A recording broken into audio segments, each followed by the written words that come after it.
Ob-havosi juda ham toza, sokin, fazli mahallada joylashgan 4 sotuv maydonga ega hovlimizni sizlarga havola etmoqchimiz.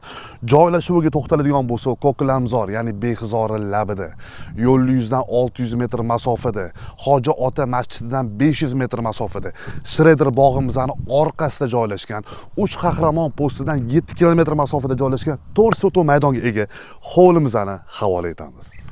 Xonadonimizni shunaqa sotuvga qo'yapmizki, vibirchni, ya'ni quruq yer hisobida xarid qilsanglar ham bo'ladi, yoki imoratlari bilan istiqomat qilish uchun tayyor xonadoni bilan xarid qilsanglar ham bo'ladi. Bu yoq tarafga to'xtaladigan bo'lsa, yo'l yuziga qaragan joyi 17 metr fasaddan iborat. Obyektimizning ikkinchi qismiga to'xtaladigan bo'lsak, qadrli do'stlar, fasadimiz 13 metrdan iborat 2010-yil barpo qilingan 4 ta xonani tashkil etadi. Paradniy vhoddan kirib kelishimizda naq 4 ta mashinaga mo'ljallangan vyezga ko'zinglar tushadi.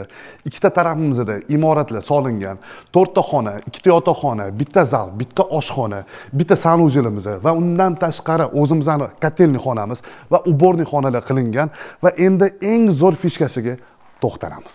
Boya aytganimdek, vibirchni sotuvga qo'yilgan xonadonimizni polniy parametriga to'xtaladigan bo'lsak, qadrli do'stlar, bu yoq tarafda fasadimiz 13 metrdan iborat, imoratlar bilan 120 ming AQSh dollari belgilandi. Ikkala tarafimiz ham 4 sotuv maydonga ega. Endi orqa chasti, ya'ni yo'l yuziga qaragan tomoni bu fasadimiz 17 metrni tashkil etadi. Bu ham 4 sotuv maydonga ega. Quruq yer hisobida 80 ming AQSh dollari belgilandi.